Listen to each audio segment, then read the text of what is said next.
국내 축구 이야기 축구장 가는 길 시작하겠습니다. 함께할 두 분 소개해드릴게요. 월간 축구 전문지 포포투의 배진경 기자, 류청 축구 전문 기자와 함께합니다. 안녕하세요. 안녕하세요. 저희가 한 2주 전부터 항상 모든 코너마다 코로나19 얘기로 시작을 했는데 오늘은 좀 다른 얘기로 한번 시작해도 될 것 같습니다. 이청용 선수가 K리그에 복귀를 했죠? 네. 지난 4일 울산 현대가 요즘에는 오피셜이라고 하죠. 유니폼을 입은 사진과 함께 이청용 영입을 확정했다고 발표를 했고요.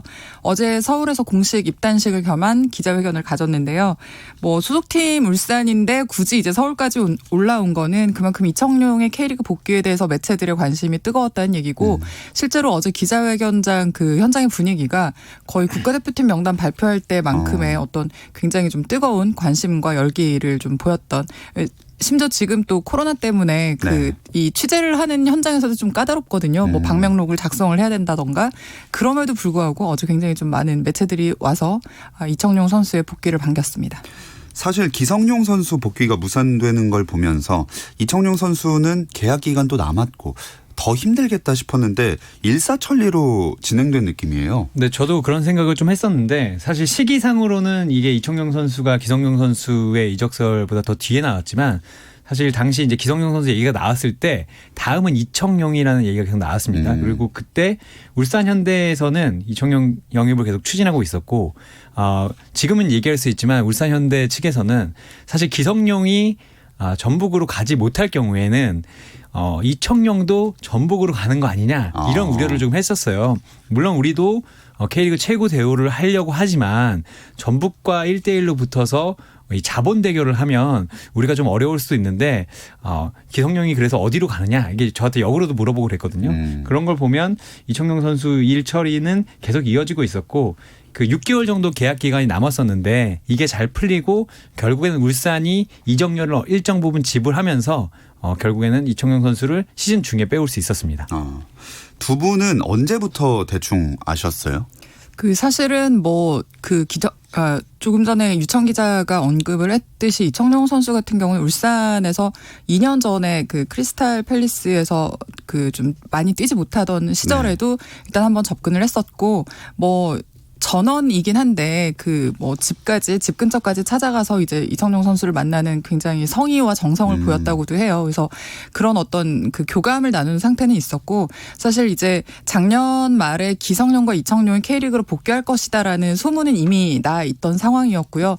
사실 이런 어떤 상황들은 에이전트나 구단 관계자들을 통해서 듣기도 하지만 기성용과 이청용 선수와 친분이 있는 선수 그리고 또 대표급의 어떤 선수들도 있잖아요. 네. 이런 선수들을 통해서 또 이 친구들의 그 어떤 분위기도 이제 좀 전달을 받을 수 있어서 사실 기성용 선수의 전북으로도 오지 않을 것이다라는 어떤 확정적인 얘기가 그 기성용 선수 입으로 나오기 전에 사실은 이미 저희들은 좀 캐치를 했던 부분도 있고요. 사실 이런 식으로 좀 일찌감치 알게 됐던 부분도 있기는 합니다. 네, 그런 거 있으면 좀 미리 좀 알려주세요. 저도 축구 좋아하고 그러는데. 죄송합니다. 울산이 이청용 선수와 계약을 하면서 정확한 연봉을 밝히진 않았지만 구단 최고 대우를 했다 이런 힌트는 줬으니까 가늠해 볼 수는 있겠죠? 구단 최고 대우 정도가 아니라 제가 알기로는 K리그 최고 대우인 것 같습니다. 근데 이미 이제 연봉 공개를 했잖아요. 지난 시즌에 이제 김진수 선수가 국내 연봉 최고였는데 14억 원이 조금 넘은 금액이었거든요. 제가 봤을 때는 아무리 적어도 15억 원 이상이다. 왜냐하면 이제 그건 나온 수치이기 때문에. 그리고 아까 배진경이 얘기했지만 울산이 상당히 공을 많이 들였어요. 그래서 사실은 제가 이제 이 완벽하게 확정되고 난 후에 울산 이제 고위 관계자한테 물어봤는데 그분이 원래 그런 말을 안 하는데 정말 우리가 공을 많이 들였습니다.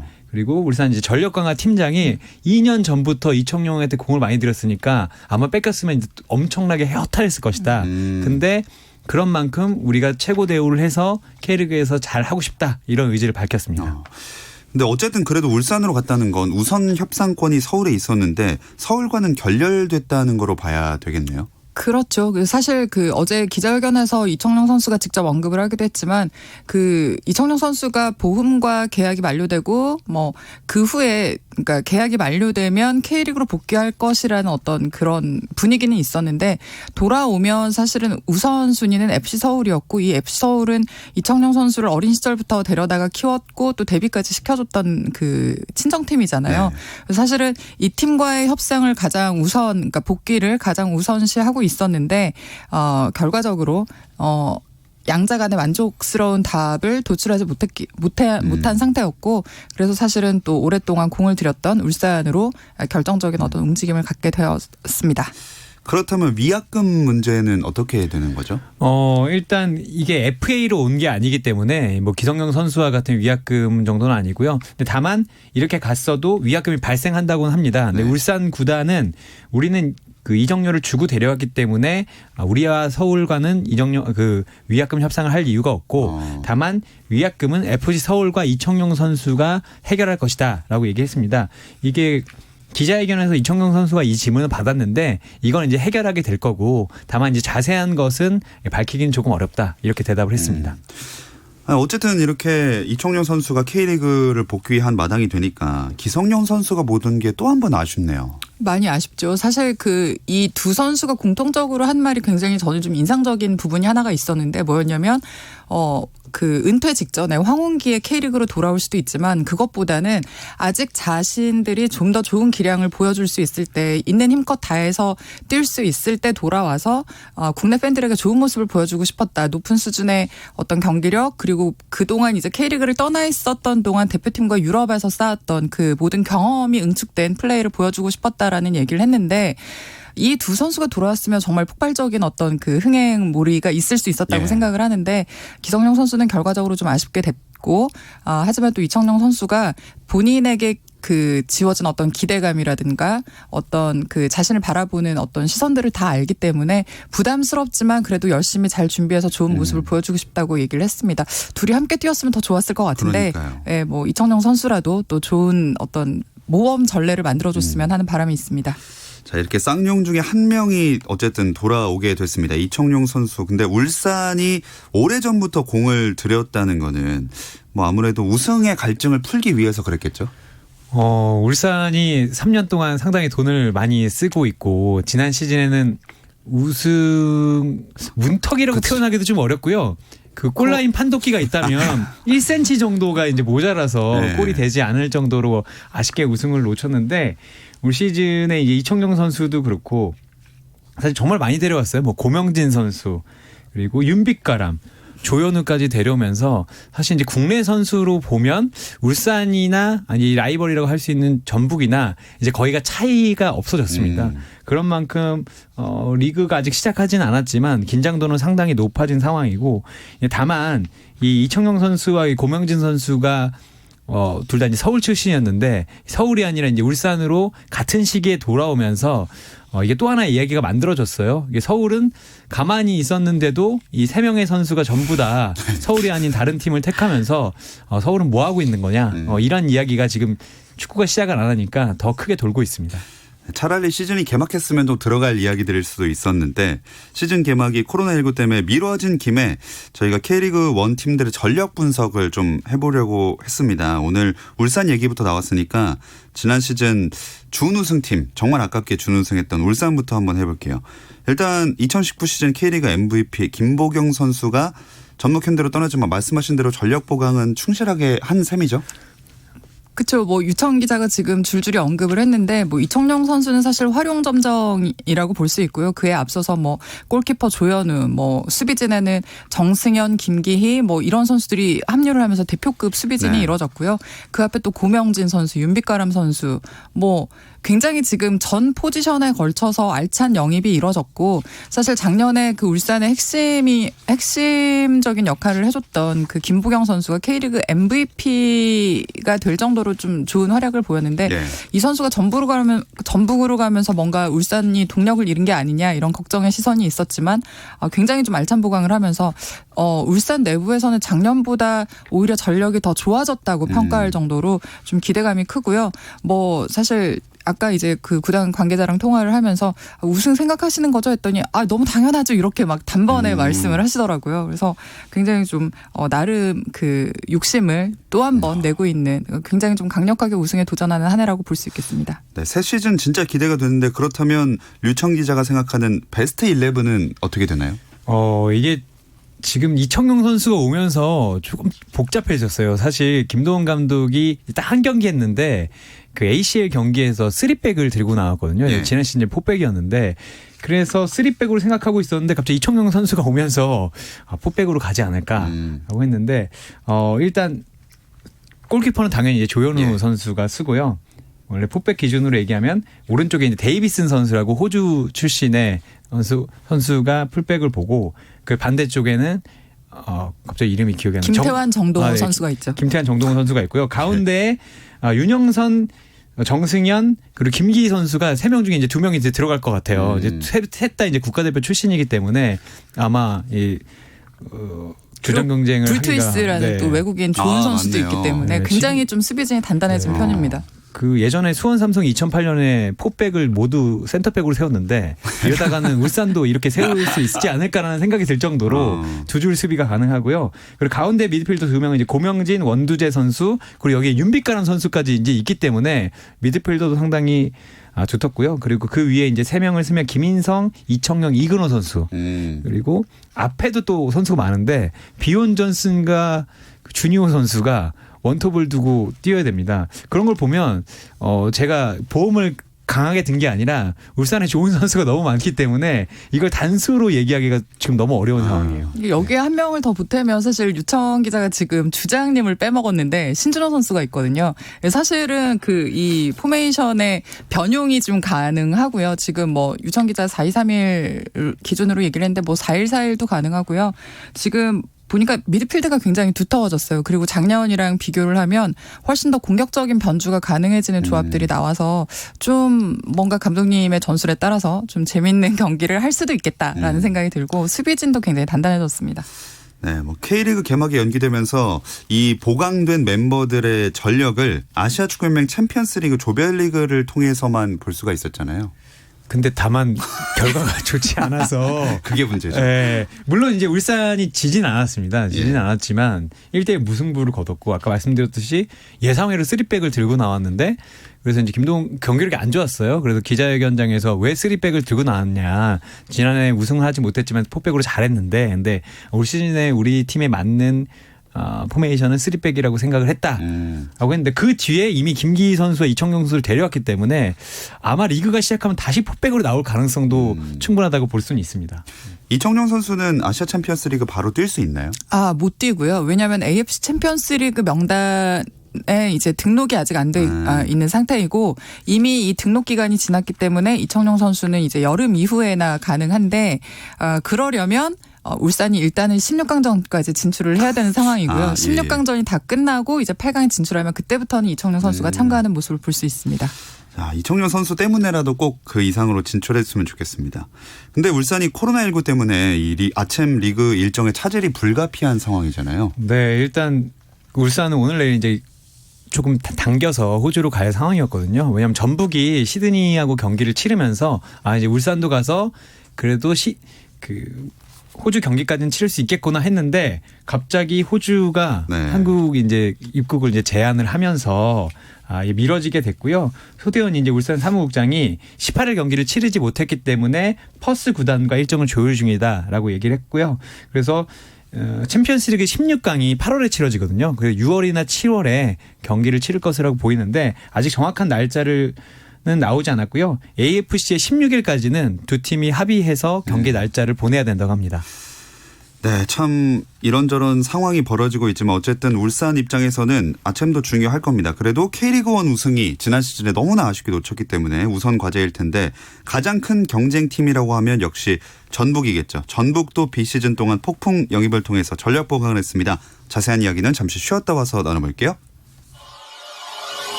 국내 유일 스포츠 매거진 라디오 김종현의 스포츠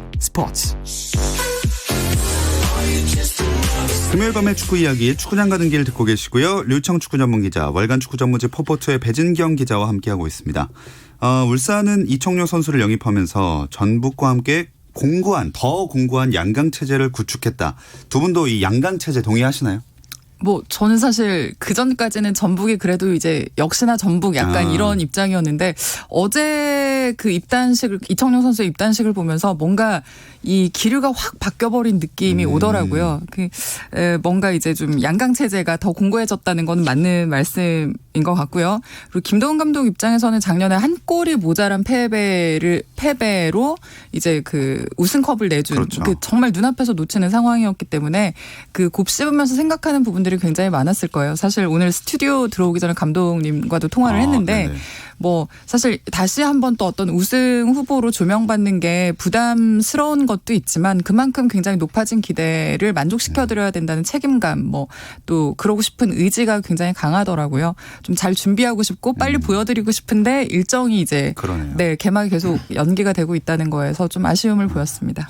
하지만 이 양강 체제의 다른 한 축, 전북도 비시즌 동안 영입이 만만치 않았습니다. 네, 전북이 상당히 저는 영입을 잘했다고 보는데 물론 뭐 이름값은 조금 떨어진다고 볼 수 있는데 뭐 벨트비크라는 이제 남아공 대표를 데려왔고 안양에서 골폭풍을 몰아붙인 조규성 선수 그리고 지난 시즌 MVP 김보경 선수 데려왔는데 저는 이제 가장 인상적인 것이 이 경남에서 든 쿠니모토 선수거든요. 이 쿠니모토 선수는 일본 프로 제1리그에서 최연소 이제 출장 기록까지 가지고 있는데 사실 이제 이 탕아라고 해야 되나요? 이게 문제아로 불리면서 한국에서도 이제 정할 수 있을까 이런 모습을 보였는데 제가 봤을 때는 쿠니모토는 지금 K리그에서 거의 최고급 선수인데 이 선수를 데려왔고 그리고 포항에서 알토란 같은 이 어린 이수빈 선수까지 데려왔거든요.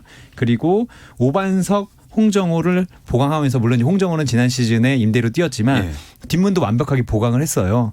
전북은 사실 지난 시즌에 전북이 흔들려서 이제 우승 경쟁을 하게 된 건데 이렇게 된다면 흔들림 없이 가고 울산이 보강을 상당히 잘했지만 전북은 제 길로만 간다면 아무래도 울산보다는 전북이 그래도 우승에 더 가깝지 않나 저는 이렇게 생각합니다. 그렇다면 전북도 짚어봐야겠죠. 배진경 기자가 생각하는 전북의 베스트 11. 베스트 11이요.